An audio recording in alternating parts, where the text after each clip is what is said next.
Hello children, I hope you are all safe. Okay, I'm happy to hear that.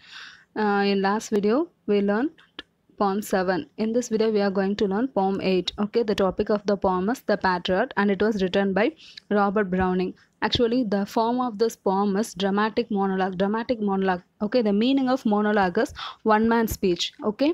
Dramatic monologue means only one person will speak through this poem. Throughout this poem, only one person will be speaking. But through his speech, we can know that other characters are also present around him. That is called as dramatic monologue. And Robert Browning is very famous for using this form in his poetry. Okay, and this poem now it deals with the life of a soldier. Once when he got victory, how the people celebrated him a year ago, and after that he did some mistake, and for that how the people know they forgot how he got the victory a year before and how he was celebrated. But now for his mistake, no, they just hate him to the core. Okay, to that extent they will hate him. That's the concept of the story. Let's now go into the poem. Stanza 1. It was roses and roses all the way, with mortal mixed in my path like mad. The house roof seemed to heave and sway. The church spires flame. Such flags they heard a year ago on this very day. Now the poet is thinking about his past, okay? In the same place a year ago, what happened, okay? At that time, no, the poet has won a war or a battle, something, and now he is returning. And the same people, they are welcoming him by spreading roses and also myrtle. Okay, the myrtle now I have given a picture. Can you see? It is also like it's a kind of shrub. Okay, so this everything they mixed and they were welcoming him like anything. They are celebrating his victory and he was very happy. Even the church spires. Okay, church spires means the pointed roofs, maximum we can see in cathedrals. Okay, so there even flags they have just okay, flags were there to put flags were put up for the celebration. So in such a manner the people are celebrating his victory. If you read the summary, you can understand it.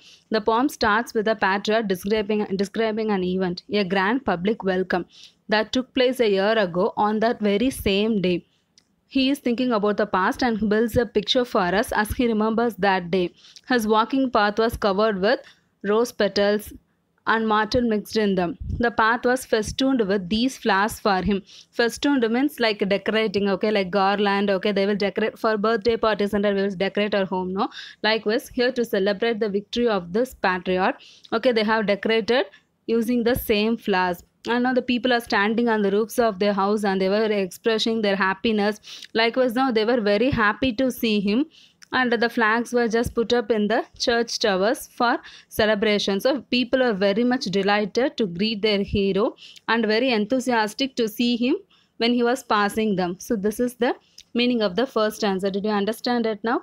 Okay, now let's see the next stanza.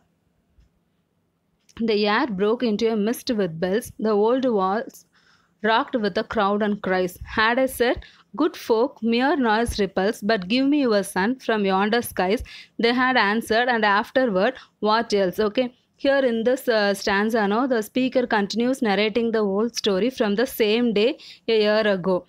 He describes the events to the readers. People were rejoicing by ringing bells and the entire atmosphere was thick with its noise.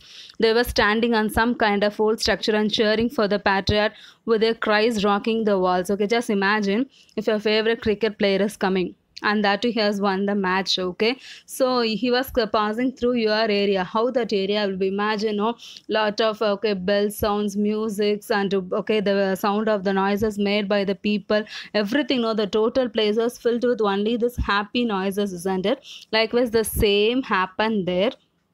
And even the patriot is saying that suppose if he has asked the public for anything impossible, okay, anything impossible, for example, even if he wants them to bring him the sun, it is impossible, but they were ready to do that. And even after that also they will ask him, what else do you want us to do? So to that extent, the people were celebrating the patriot at that time. Imagine, okay, even if you ask the impossible things to the people at that time, they were ready to give. But all this happened before 1 year on the same day. Do you understand the second stanza? First stanza, the poet is explaining how he was welcomed by the people. And in the second stanza, the people is explaining about the patriot is explaining about the mood of the people. Even if he asked for some impossible things to be done, they were ready on that time to do it for the patriot. Okay, now let's see stanza 3. Alack, it was I who leaped at the sun to give it my loving friends to keep. Not man could do, have I left undone, and you see my harvest, what I reap this very day. Now a year is done. Actually, first, no, the poet has won the battle, so he was celebrated. But in this 1 year, he has done some mistake, okay? Some mistake. In that mistake, okay, maybe it may be a war or his action, no, in that he lost his dear ones. That is the mistake he has committed. Okay, see, the third stanza of the poem is the speaker's discourse on what all he did for his country. It begins with the poet giving a subtle reference to the old Greek mythological tale of Icarus and Daedalus. Icarus, no, actually Icarus and his father, no, they were been arrested and kept in a high tower. They planned to escape from that tower, no, so they just made wings out of birds' feathers and wax. Okay, so this Icarus, what he did, no, just he can able to fly with that wings made of wax, but no, he was over ambitious. He wants to touch the sun, so he went very close near the sun. So when he was having wings of wax, and if you go very near the sun, what will happen? Automatically the wax will melt, isn't it? So the wax and the wings melted, and eventually he fall and he was dead. Okay, just like him, no, the speaker admits that he too was overly ambitious and leaped at the sun. Giving the sun his loving friends to keep may suggest that his action somehow caused the death of his close friends. So here, likewise, okay, like Icarus, he also over ambitious, and because of some of his action he lost his dear friends. Here again we can hypothesize that the patriot is talking about some battle that claimed the lives of his dear ones. So the first two stanza he was talking about a battle in which he got the victory and it was celebrated by the people. But in this stanza again he was talking about a battle in that he lost, and he was the reason for that loss. Okay, what is that loss? The death of his dear friends. Okay, and he was the reason for that. He did everything a man could have done to make things right. Despite this, he is facing his undeserved end. He calls to attention the miserable state he is in.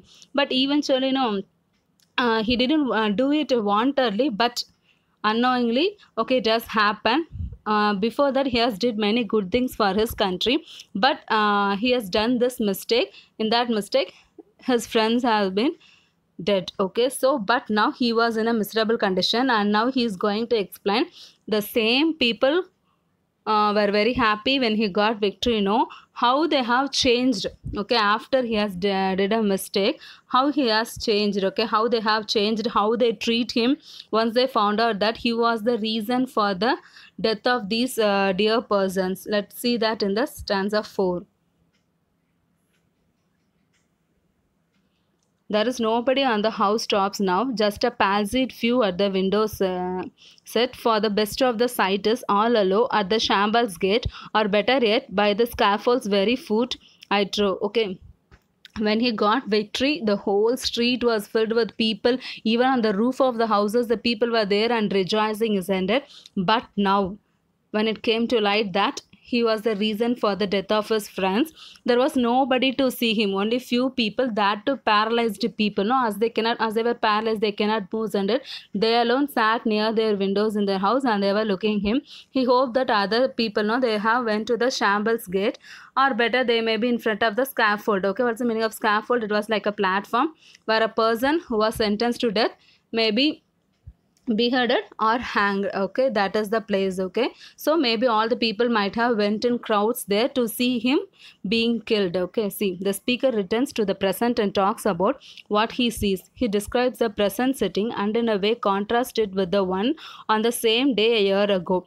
Now he has been convicted and is being led to the gallows to be put to death. As opposed to the setting in the first stanza, now the place is all empty. Now there is nobody on the rooftops cheering him.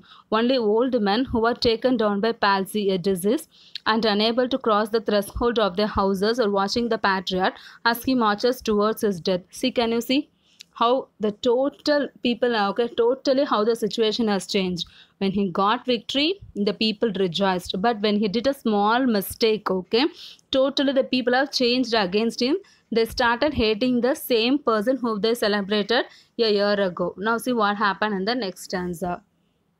I go in the rain and more than needs, a rope cuts my wrist behind, and I think by the feel of my forehead bleeds, for they fling, whoever has a mind stones at me for my years misdeeds. Okay, imagine. Okay, don't think that I'm repeatedly bringing the first part again and again, because you have to compare and contrast and see this both situations. Okay, the first stanza, when he was winning a battle and coming, the people welcomed him by using rose petals, isn't it, by garlanding everything they decorated. Even the flags were put up in the church towers likewise. But now see, his hands have been tied, so it was tied so tightly, so the rope is just cutting his hands, okay.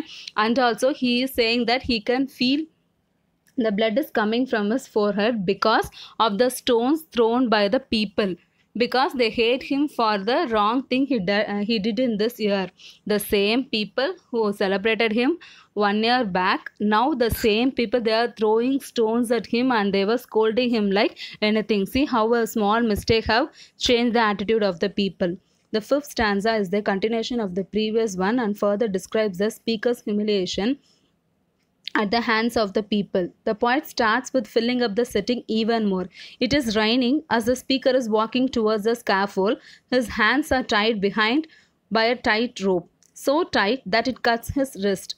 He has now arrived closer to the Shambles gate where all the people are gathered. The patriarch is in his own mind, knowing the steadfast certainty of death ahead of him.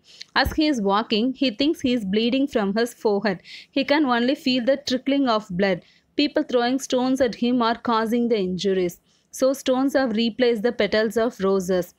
He says that the people who are throwing stones are the ones who have an active mind and are aware of his misdeeds. The speaker doesn't seem to be angry with these people for throwing stones at him. It suggests that despite the treatment he is receiving, he doesn't blame the people. He knows that they have misunderstood him. It's really a very good character, isn't it?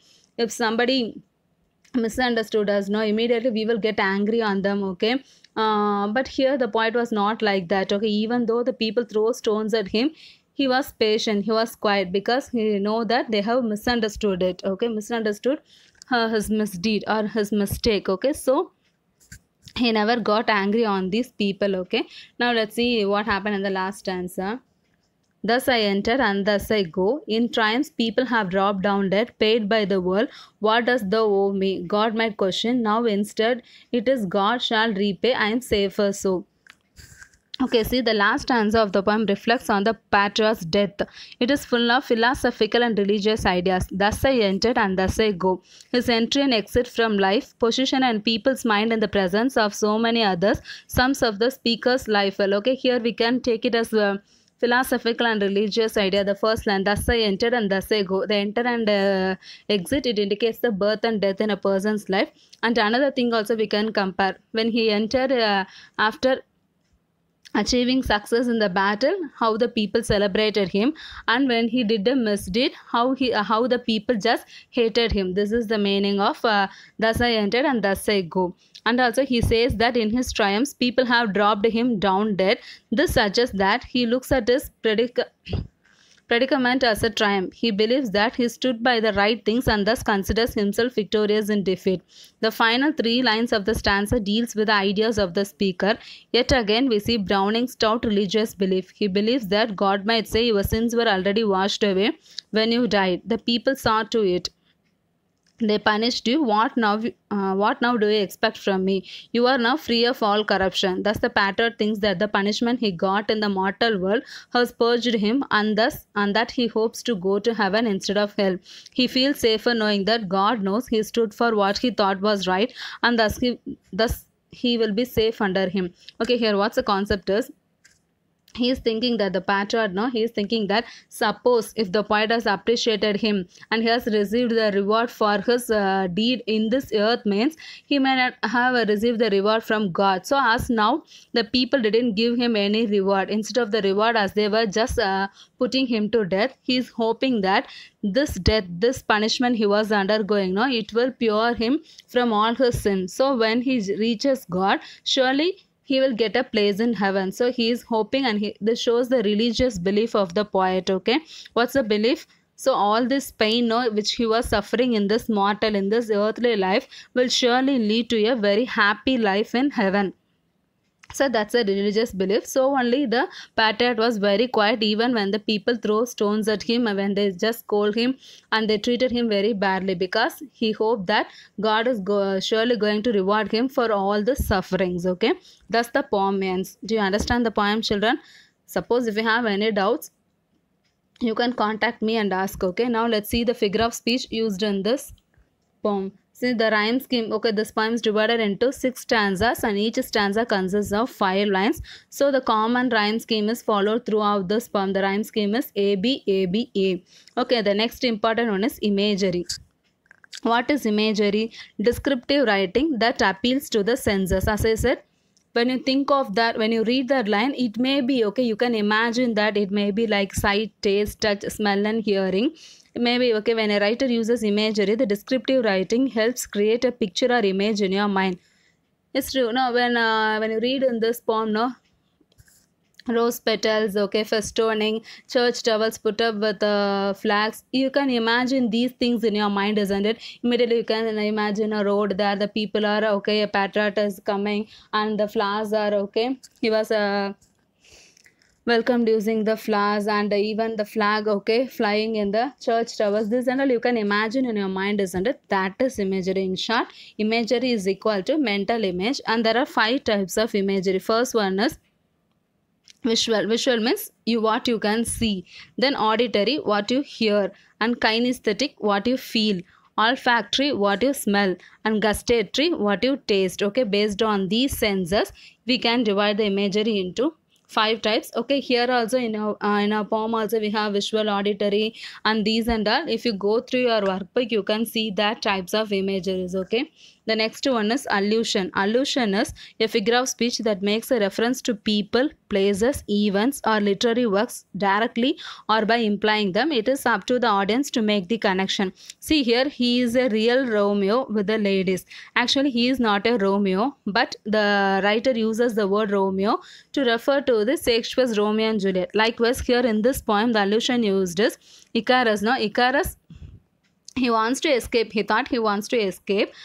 His plan is good. Okay, he has made a wing of a bird's feather with wax. Everything is good. Even he can fly with that wings. But he is over ambitious. So he went near the sun and the wax melts and he died, isn't it? Likewise, the poet also, by his over ambitious, he did a small mistake, and because of this, his dear friends has lost their life. Okay, this is the allusion used in this poem. The last one is irony. Irony can be defined as when the actual meaning is the complete opposite from the literal meaning. Okay, that is, for example, if you see, I am fine. This person is saying I am fine, but actually whether he is fine, no, he is not. This is the irony. What you are literally saying is different from the actual meaning. That is irony. That's all, children. These are the important figures of speech in this poem. Go through this and finish the workbook exercises for this poem. We'll meet you in the next video, children. Keep learning. If you have any doubt, contact me.